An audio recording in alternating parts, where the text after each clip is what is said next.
అందరూ పదే పదే చెప్తుంది ఏంటంటే ఇక్కడ మేము సక్రమంగా నివసిస్తున్నాము, మేము ఇల్లు కొనుక్కున్నాము, మేము రిజిస్ట్రేషన్ చేయించుకున్నాము, మేము ఇంటి పన్ను కడుతున్నాము, ఎలక్ట్రిసిటీ పన్ను కడుతున్నాము, చాలా చాలా చాలా ఉన్నాయి. ఇవేవి సరిపోకపోవచ్చు కూడా.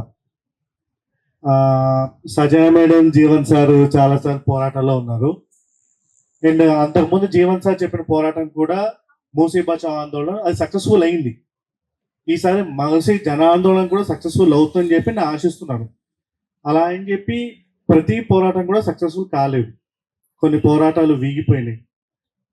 అండ్ మేము రిజిస్ట్రేషన్ చేయించుకున్నాము, మాకు సొంతంగా ఉంది కాబట్టి మేము సేఫ్, మేము కోర్టుకు వెళ్ళి ఒక పిల్లో ఒక కేసు వేసేస్తే పని అయిపోతుంది అనుకోవడం కూడా అంత ఆశావాదం కాకపోవచ్చు. ఎందుకంటే ఈరోజే వికారాబాద్లో వాళ్ళకి రైతులు ధర్నా చేస్తారు. ఎందుకంటే వాళ్ళ భూమి ప్రజా ప్రయోజనాల కోసం అని చెప్పి ప్రభుత్వం తీసుకుందామని నోటీస్ ఇచ్చింది. అది వాళ్ళ సొంత భూమి, వాళ్ళు రిజిస్ట్రేషన్ చేయించుకున్నారు, అయినా సరే వాళ్ళకు కూడా ఎఫెక్ట్ పడుతుంది. ఇక్కడ వస్తున్నాయి 2-3 సమస్యలు వస్తున్నాయి, కొన్ని ప్రశ్నలు కూడా లేవనెత్తున్నాయి. యాక్చువల్గా ఒకటి, ప్రభుత్వం ఒక వింత నెరేటివ్తోనే వచ్చింది. అంటే మూసీ డెవలప్మెంట్ అంటే మూసీ చుట్టూ పార్కులు కట్టడమే, మూసీ క్లీనింగ్ కాదు అని చెప్పి. అది దాదాపుగా అందరికీ అర్థమైపోయింది. మూసీ క్లీనింగ్ సంగతి చూసుకోవాల్సింది పొల్యూషన్ కంట్రోల్ బోర్డు ఉంది, Hyderabad metro water works and sewage board ఉంది. ఆ 2 బోర్డులకి నిధులు బాగానే ఉన్నాయి, తర్వాత 2 బోర్డులు పని చేయట్లేదు. ఈ విషయం కూడా అందరికి తెలిసింది. సీవేజ్ ట్రీట్మెంట్ ప్లాంట్లు అవి ఇవి అన్ని మాట్లాడుకున్నాం, అంతా ఓకే. అయితే ఇందాక మాటల్లో ఒకటి ఏమొచ్చిందంటే, ఆల్రెడీ ఇక్కడ మీ అపార్ట్మెంట్ వాళ్ళకి ఇంకో చోట 7 ఎకరాలు ఇస్తారు అన్న మాట ఒకటి వచ్చింది. దాన్ని కొంతమంది ఆశావాద దృక్పథంతో చూస్తున్నారు అని చెప్పి. ఆ విషయం పట్ల మాత్రం అంటే నాకున్న కొద్దిపాటి అనుభవంతో, అంటే ప్రజా ఉద్యమాల్లో నాకు పెద్దగా ఆశ అయితే లేవు. భూమికి భూమి ఇవ్వడం అనేది ఎప్పుడో గతించిపోయింది. అప్పుడు ఆ కాన్సెప్ట్ అనేది లేదు, ఎక్కడ భూమి పెద్దగా లేదు. ఒకవేళ ఇప్పుడు మనం డిపిఆర్ ఇవ్వలేదు కాబట్టి డిపిఆర్ డిపిఆర్ డిపిఆర్ అని చెప్పి పదే పదే అంటున్నాం. వచ్చే సంవత్సరం డిపిఆర్ వచ్చింది, డిపిఆర్ రిలీజే అయింది. దాంట్లో డిపిఆర్లో కూడా ఈ అపార్ట్మెంట్ తీసేయాలనే ఉంది. అప్పుడు ఏంటి?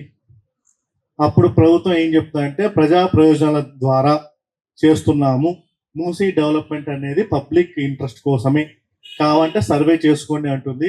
సర్వే చేస్తే మీ అపార్ట్మెంట్ తప్ప ఈ గల్లీలో 2-3 అపార్ట్మెంట్ ఇంకా ఉన్నట్టున్నాయి, వాళ్ళ దగ్గరికి వెళ్తే మాకు కావాలనే అంటారు. మూసీ డెవలప్మెంట్ కావాలనే, ఒక అపార్ట్మెంట్ పోతే ఏం పోయింది, చాలా మంది ప్రయోజనాల కోసం కొంతమంది త్యాగం తప్పదు కదా.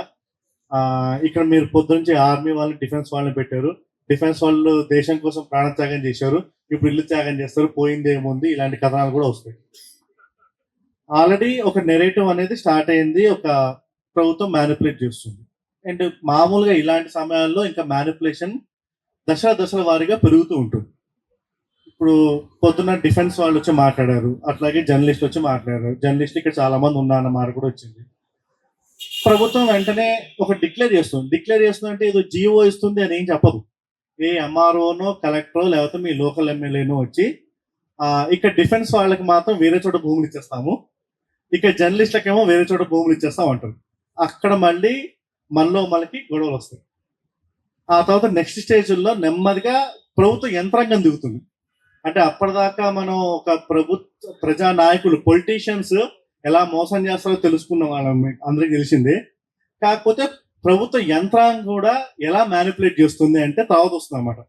ఎంఆర్ఓ వస్తాడు.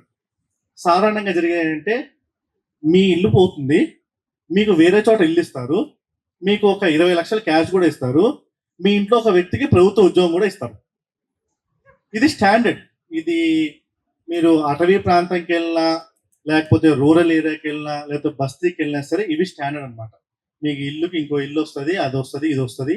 అక్కడ ఆల్రెడీ మీకు 7 ఎకరాలు ఇస్తామని చెప్పారు కాబట్టి ఆ మాట మీరు స్ట్రెస్ చేస్తారు, మీకు 7 ఎకరాలు ఇస్తున్నాము, అది హిమాయత్ సాగర్ అవతలు ఇస్తున్నాము, లేకపోతే యువతలు ఇస్తున్నాము అని చెప్పి. ఆ తర్వాత మీలో కొంతమంది ఒప్పేసుకున్నారు అని చెప్పి కథనాలు కూడా వస్తాయి, వాట్సాప్ మెసేజ్లు కూడా వస్తాయి. ఈ మొత్తం ప్రాసెస్లో మీ కార్పొరేటర్ కానీ మీ ఎమ్మెల్యే కానీ ఎక్కడ కనబడ్డు, మళ్ళీ వాళ్ళు ఎక్కడో దాక్కునే ఉంటారు. ఆ తర్వాత నెమ్మదిగా విడిపోతుంది. విడిపోయిన తర్వాత ఓకే మార్క్ చేస్తారు, కూలగొట్టడానికి వస్తారు.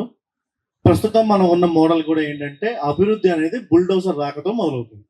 సో అట్లా బుల్డోజర్ వస్తుంది, కొట్టేస్తుంది, పోతుంది. తర్వాత మళ్ళీ మీకు ఇల్లు ఎక్కడ ఇవ్వాలి అంటే, ఇప్పుడు మీరున్న అపార్ట్మెంట్, నా అపార్ట్మెంట్ నెంబర్ B24, మాది 1000 స్క్వేర్ ఫీట్ ఉన్న అపార్ట్మెంట్, మాకు అదే ఇస్తారు అని చెప్పి అపోహ మనం ఉండొచ్చు. కాకపోతే గవర్నమెంట్ అలాంటి అపోహలు ఏం లేవు. ఇలాంటి అవసరాల కోసం అని చెప్పి గవర్నమెంట్ ఊరవతల డబుల్ బెడ్రూమ్ హౌస్లు బాగా కట్టించి పెట్టింది పోయిన గవర్నమెంట్ కూడా. సో మీకు దగ్గరలో ఉన్నది కొల్లూరు. నాకు తెలిసినంత వరకు కొల్లూరు మీకు దగ్గర అవుతుంది. మేము లాస్ట్ మంత్ కొల్లూరు విజిట్ చేసాం. అంటే పబ్లిక్ హౌసింగ్ లో ప్రజలకు వసతులు ఎలా ఉన్నాయో తెలుసుకుందామని చెప్పి. 15,000 ఫ్లాట్లు కట్టారు అక్కడ. చాలా వరకు ఫ్లాట్లు ఖాళీగా ఉన్నాయి. ఒక్కొక్క బ్లాక్ కి 108 ఫ్లాట్స్ ఉన్నాయి. ఒక బ్లాక్ కి 2 లిఫ్ట్స్ ఉన్నాయి. ఆ 2 లిఫ్ట్స్ మెయింటెనెన్స్ 1,50,000 అవుతుందంట. ఇంకా అక్కడ ప్రజలు పూర్తిగా దిగలేదు. సో ఆ మెయింటెనెన్స్ ఛార్జీలు ఎట్లా భరించాలని వాళ్ళకి అర్థం కావట్లేదు. సో ఎట్ మ్యాక్స్ ఓడిపోతే కనుక వస్తే కొల్లూరులో వస్తుంది. అయితే ఇందాక నేను శ్రీనివాస్ గారు చెప్పిన దాంతో మాత్రం ఏకీవిస్తాను. అంతా కలిసి ఉండి ప్రాజెక్ట్ ఆగిపోతేనే అందరికీ సుఖం. లేదు అంటే విడివిడిగా మోసపోతాం. విడివిడిగా ఎలా మోసపోతాం అనేది సజాయమని చెప్పారు. phase 1, phase 2, phase 3 ఎలా జరుగుతున్నాయో ఆ మోసం చెప్పారు. ఇప్పుడు నా ప్రశ్న ఒకటి, మీ అపార్ట్మెంట్ వాళ్ళు, రేపటి నాడు గవర్నమెంట్ వచ్చి, లేకపోతే మీ ఎమ్మెల్యే వచ్చో, లేకపోతే డిపిఆర్లోనో మీ అపార్ట్మెంట్ పోదు, మీ అపార్ట్మెంట్ పోకుండానే ఉంటుంది, జస్ట్ మిగతా అపార్ట్మెంట్ పోతాయి, మిగతా బస్తీలు పోతాయంటే మీ సపోర్ట్ లభిస్తుందా? ఎందుకంటే మేము ఎప్పుడు ఇలా ఒక అపార్ట్మెంట్ కూలిపోతుంది అని చెప్పి ఇలా కూర్చొని మాట్లాడిన సందర్భాలు లేవు. మాకు ఎప్పుడు ఏంటంటే బస్తీల్లోనే కూర్చొని మాట్లాడిన సందర్భాలు. బస్తీ ఎండిపోతున్నాయి, వాళ్ళు మీటింగ్ పెడతారు, వాళ్ళు అరుస్తారు, పాటలు పాడతారు, ఉంటాయి. ఇదే ఫస్ట్ టైం ఒక నిర్వాసితుల మీటింగ్ లో, అంటే ఒక ఎగువ మధ్యతరగతి మిడిల్ క్లాస్ కూర్చున్నాను. అండ్ మీటింగ్ అనేది గుడ్ మార్నింగ్ అనే దాంతో స్టార్ట్ అయింది. నాకు అది ఎప్పుడు తెలియదు, నాకు ఇట్లా ఎప్పుడు స్టార్ట్ అవుతుంది, ఇది కొత్త. సో ఇట్లాంటి పరిస్థితుల్లో ఇప్పుడు మీ కష్టం అనేది మీ ఈ రోడ్లో ఉన్న మిగతా అపార్ట్మెంట్ వాళ్ళు పెద్దగా స్పందించరు, మాదేం పోయింది అని చెప్పి. అట్లాగే ఇప్పటిదాకా కూడా హైదరాబాద్లో ఈ గేమ్ నడుస్తూనే ఉంది. బస్తీలు పోతాయి, ఇళ్ళు బాగానే ఉంటాయి. బస్తీలు పోతాయి అన్నప్పుడు మనకి ఓకే, వాళ్ళు అక్రమంగా ఉన్నారు, వాళ్ళకి ఇల్లు వాళ్ళకి ఉండడానికి పర్మిషనే లేదు, వాళ్ళు దొంగలు, వాళ్ళు ఎందుకున్నారు అని చెప్పి మనం అలానే లైట్ తీసుకుంటాం. మధ్యతరగతి వాళ్ళు అప్పుడు చేసే పని అది, మధ్యతరగతి కూడా.